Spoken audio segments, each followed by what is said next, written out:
Shalom family, how are you guys doing today? So it's been a while since I've been on camera. I've been just going through some things with my family. I am well.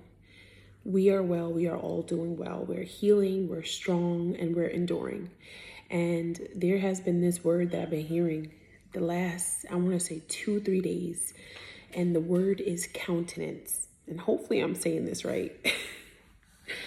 Countenance, family. And so we're always going to look up the definition in English for countenance. And then we're going to get into the word. I do have several scriptures. So I do feel like this is something important that we need to pay attention to and to just stay guarded with. All right, family. So thank you, Yahuwah, for bringing us back together with this channel and with those that are going to be listening to this, that it enlightens them, Father, and that, you know, we can all just eat from this word that you have given me to share and to stay guarded and to continue to endure and to just be united under one spirit in the name of your only begotten Son, Yahushua HaMashiach. So be it. So let us begin, family. Now, countenance here, there's several definitions and we're going to go through all of them. And the reason why I'm being a little quiet is because little mama is over there. My daughter is sleeping, so I don't want her to wake up too soon.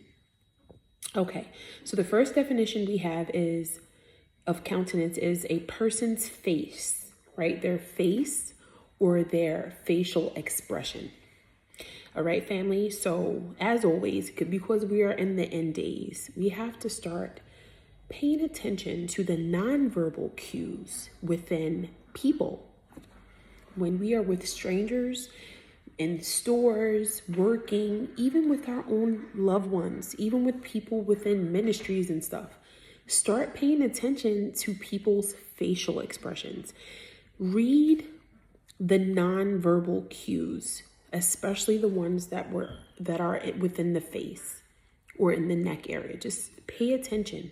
The reason why I'm saying that is because if you have discernment, then you already know. You can just look at someone and read what's within. 9 times out of 10, you're correct, especially when the Ruach HaKodesh tells you, and then you take heed to his word and you pay attention.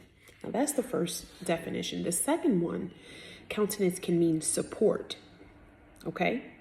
Now, it says she was given her specific countenance to the occasion. That one does not apply for what we're talking about.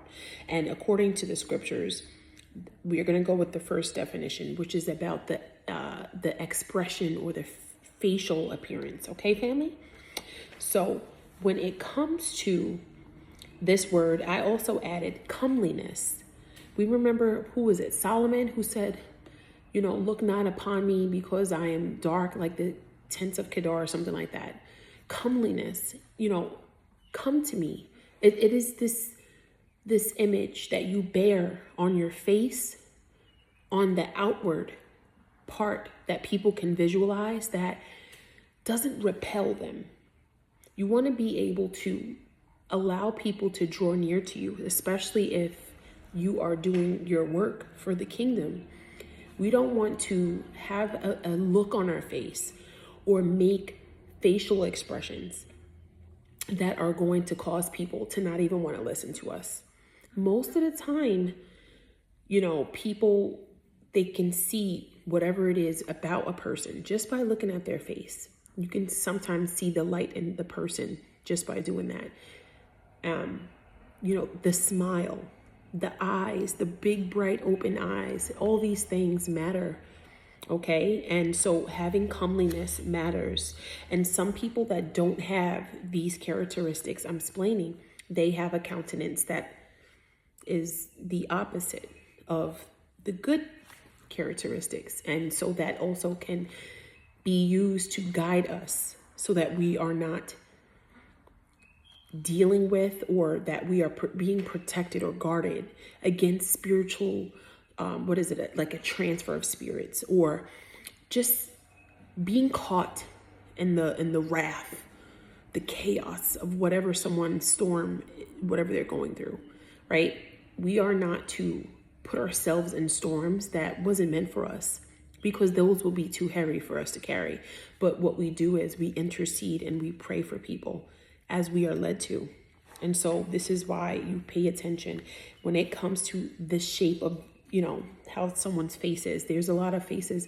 Some people can be described as having like a crooked nose, and that can be associated with, I think, like lying or betrayal and stuff like that. So even paying attention to like what the world of art has chosen for some characteristics, right? The world says if your face is symmetrical, you're probably like labeled as absolutely beautiful and stuff like that.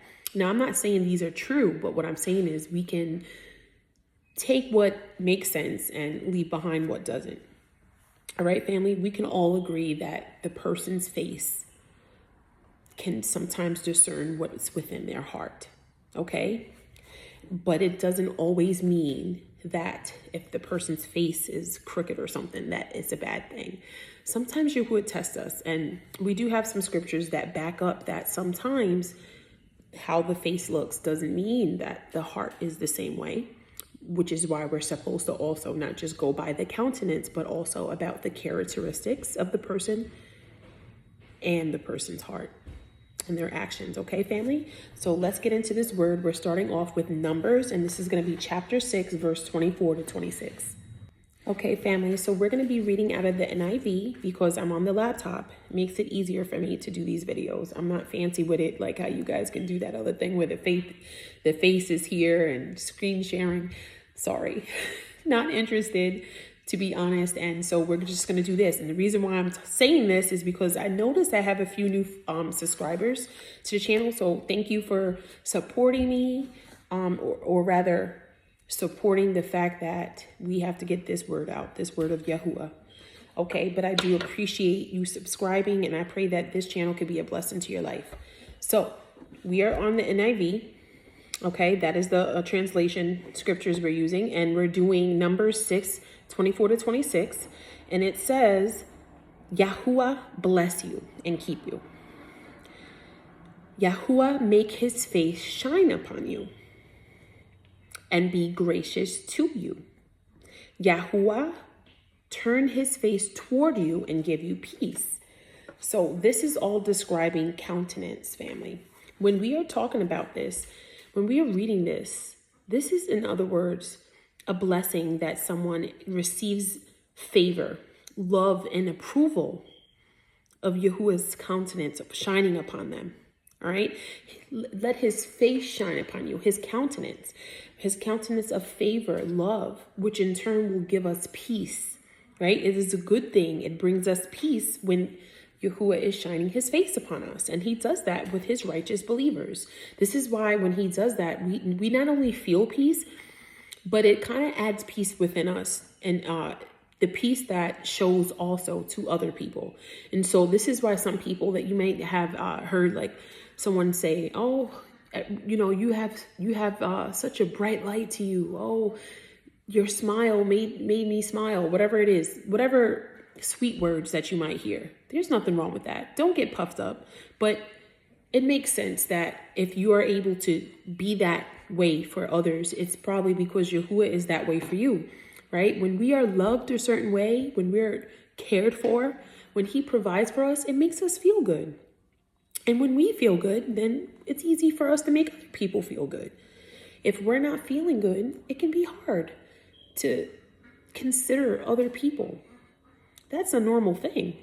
But this is why, as believers, we have to deny ourselves, right? And just always be comely for others. We have to allow people to, even though we're going through things, people should be able to come to us about anything. And that's what makes us humble, to be honest. And it actually heals us, because while you're going through that storm that Yahuwah did permit for you to go through, right? It is his control. He's the one that said, yep, go ahead and do that. But don't do this to her, right? Same way he did Job and everyone else. While you're going through that storm, he's going to send people across your path, people that can help you. But if you are wearing on your face that you're going through something, right? If your countenance, if your voice, if your characteristics and all these things are off, people are probably not going to want to be there. And so you can block your own blessings that Yahuwah sends for you when that happens. And this is why we have to be mindful of our outwardly appearance, also the inward, first and foremost. But Yahuwah says that just because the outside looks a certain way doesn't mean the inside feels what the outside looks. And so that's why we have to just really use our wisdom and our knowledge, okay? Now, there's a few emotions that deal with countenance. And so the first one we're going to go into is Proverbs. And this is going to be the book of Proverbs, chapter 15, verse 13, family.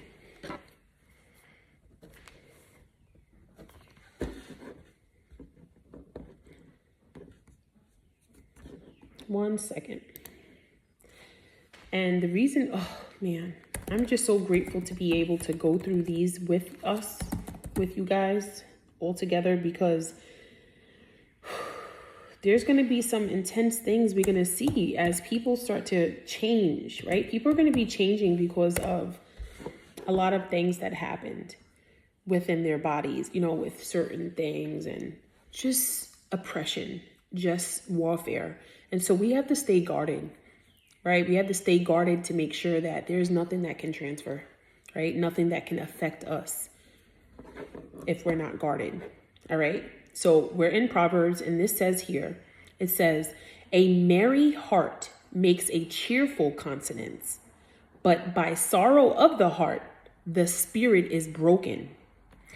So again, a merry heart, right? A happy heart makes a cheerful countenance, but sorrow of the heart makes the spirit broken. All right, family? So it matters, right? Your countenance matters. The inside matters. So those of us that have some things inside, whatever it is you're dealing with, whatever emotions, whatever strongholds, whatever things, whatever it is you're going through that you haven't been quite delivered from. It could be bitterness. It could be anger. It could be unforgiveness, right? It could be judgmental ways, unrighteous judgments, whatever it is. And to not take care of that, but then to continue to show face. The face can start reflecting what's within. And so we can start seeing the countenance that it looks very disturbed. It looks bothered. And so that is a sign that maybe that person's going through some things. This is not to condemn. This is not to convict. But this is just so that we can deepen our examinations within ourselves. Because I don't think people pay attention to these little areas. We know we have to examine ourselves, but make sure when you're examining yourself, you're not leaving behind any fragments of things that basically will cause us to have errors in other areas. These things affect our ministry work. It affects our kingdom work, family. When we know we have to minister to people, when we know we have to be teachable, teach the word, but then this doesn't add up to our intentions.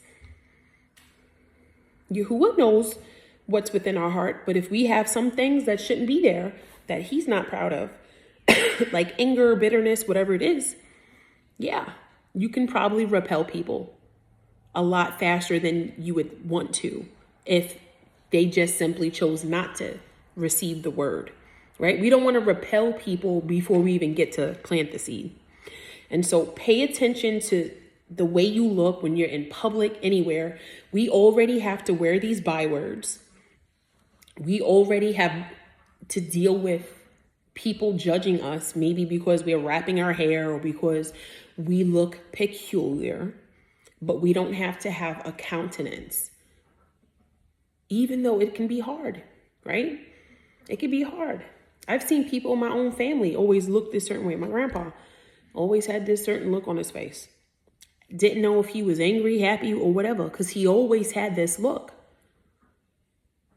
We have to make sure that we don't have a countenance that is going to allow people to start questioning or to start making them think that there is something wrong, that maybe there isn't something wrong.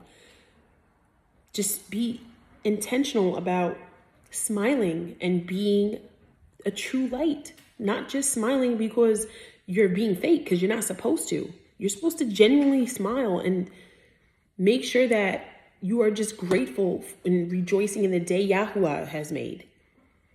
No, don't just go on the camera and just look so angry all the time, because it can affect people. We want people to smile, and we want people to,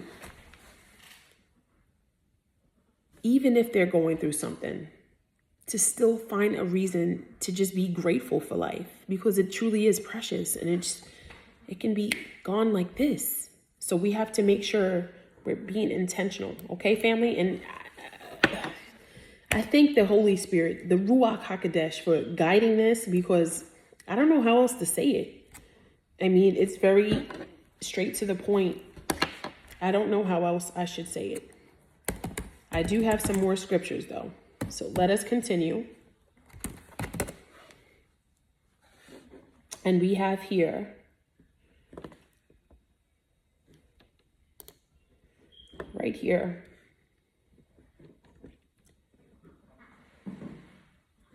it says in Proverbs 25:23, family. It says, the north wind brings forth rain, a backbiting tongue, and angry looks. So again, we're hearing about the countenance, how it can affect the way someone looks. Okay, it illustrates a deceptive or slanderous tongue, but also how it changes the way the face looks when those things are within us. So we have to make sure that we put these things off, okay? You can't walk around with that type of look on our faces if we're representing Yahuwah. Now, we know he has been known as having a terrible look, right? Angels too, right? People said they were terrible, but not in the way we're thinking.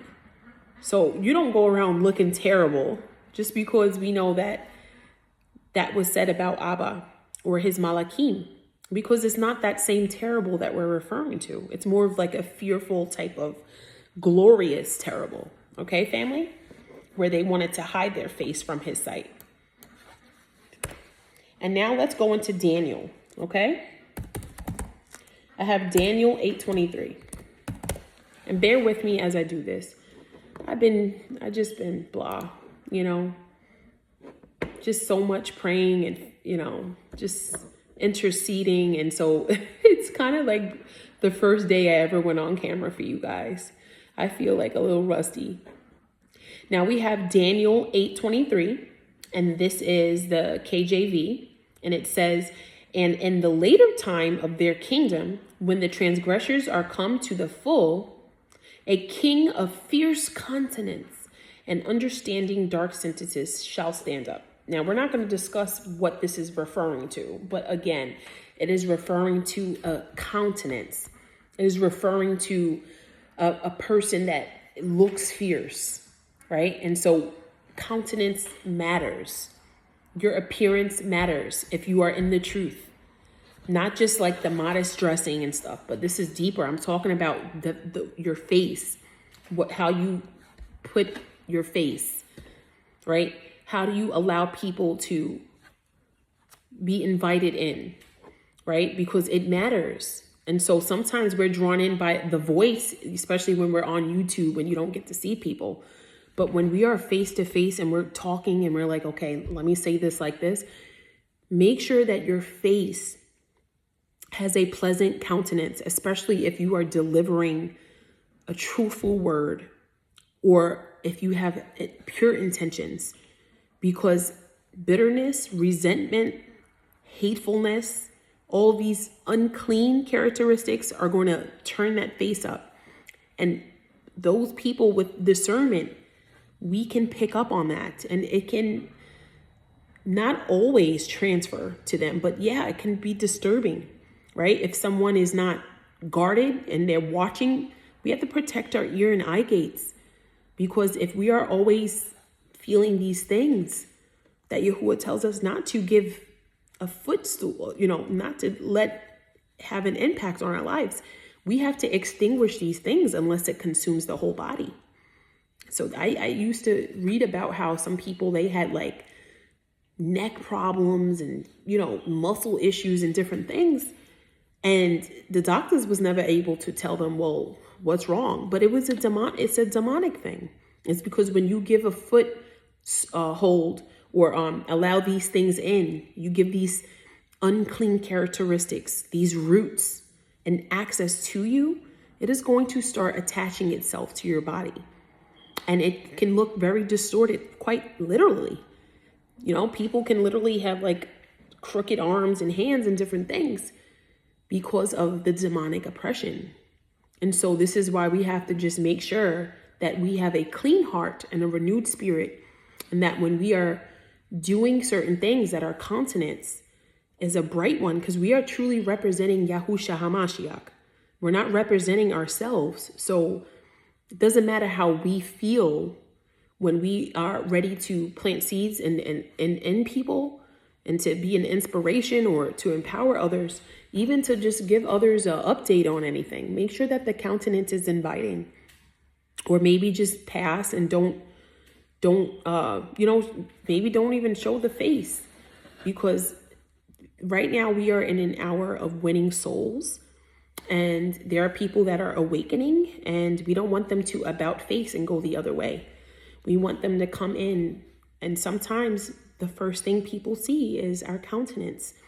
I'm not saying that is something that they should see first, but it's true. They usually see our eyes first, right? They listen to our voice, and then they start looking at our characteristics and the way we're doing, our nonverbal cues, our body language.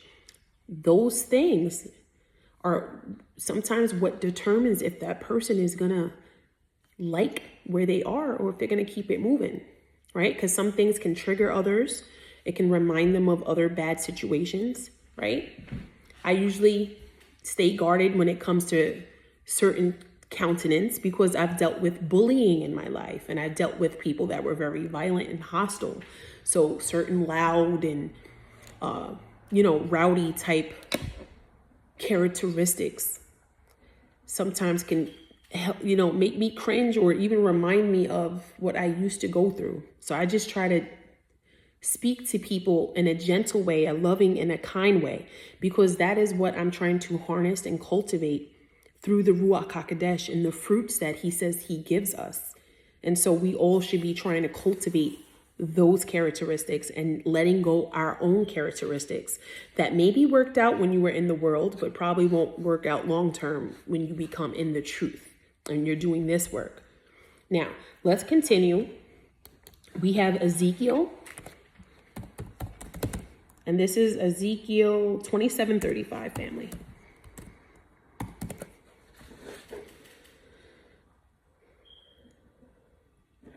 And this reads, also KJV again, it says, all the inhabitants of the isles shall be astonished at thee, and their king shall be sore afraid.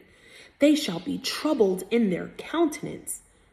And so we see that they're going to have trouble in their countenance, and they're even going to feel fearful because of the countenance, because of the astonishment. Okay, so we're not going to break down what this scripture is saying, because then it'll take us off topic, but just giving more references about how important countenance are. Okay, this is literally how people live every day. The countenance of people. You're in a grocery store and there's different tellers and you're waiting to go next.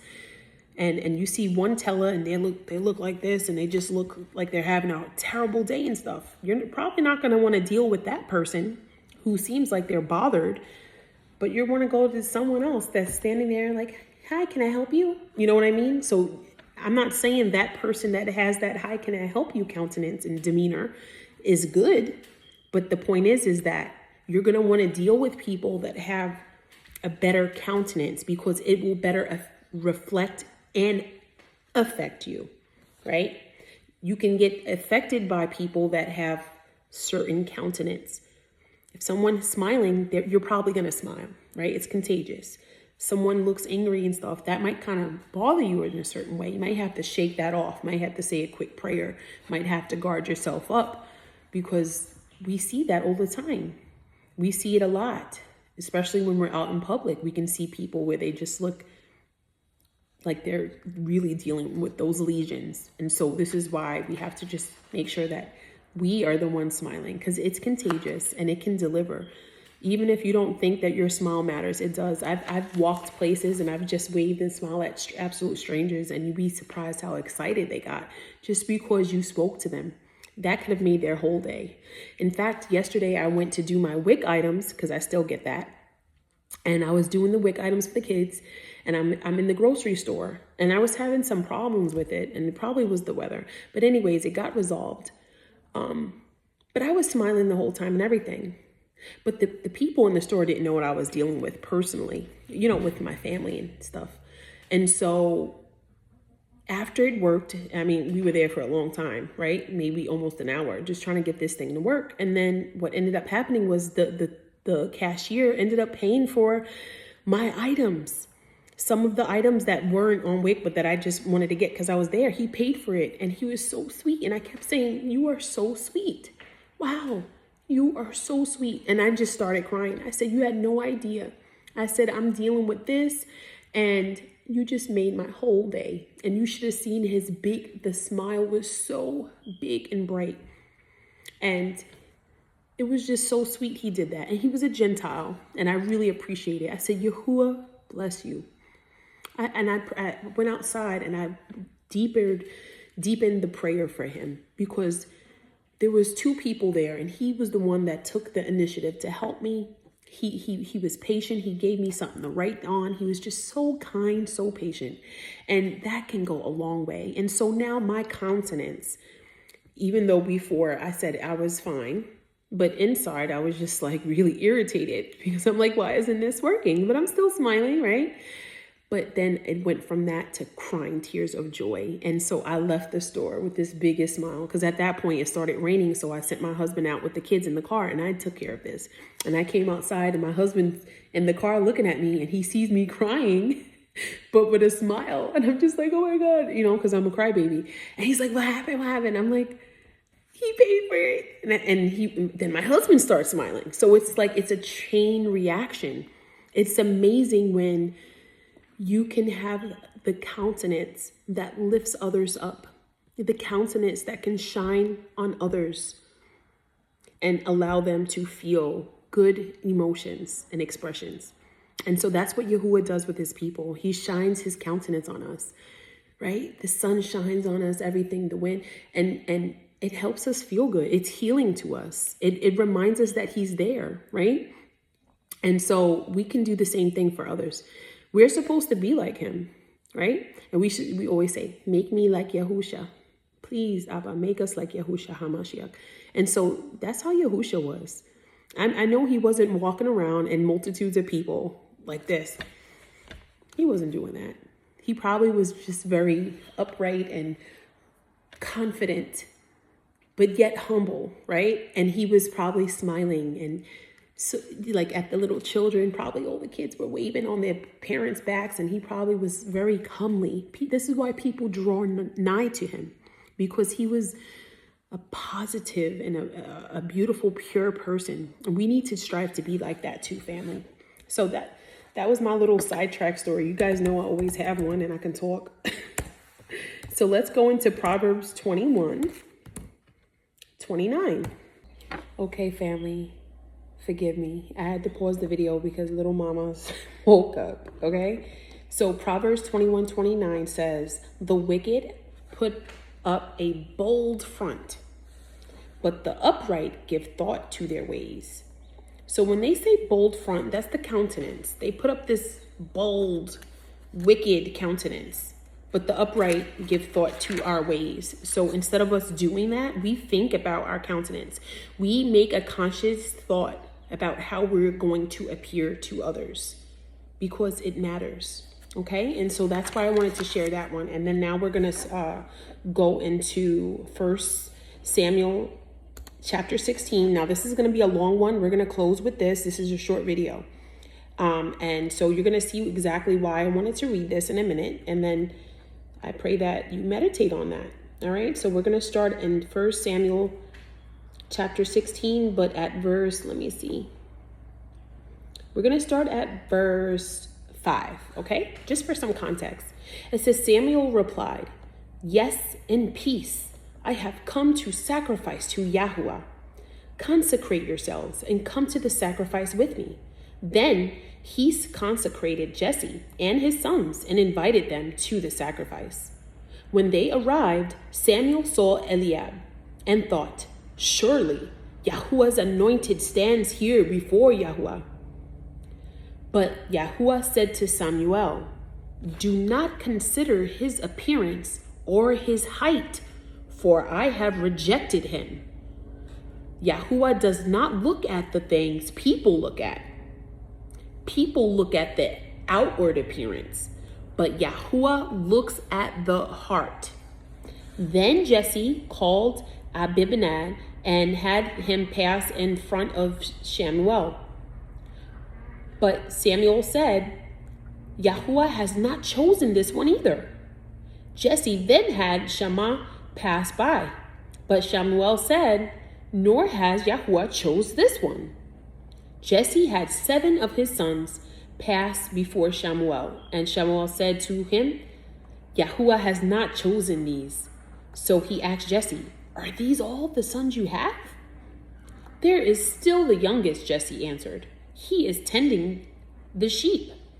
Samuel said, "Send for him. We will not sit down until he arrives." So he sent for him and had him brought in.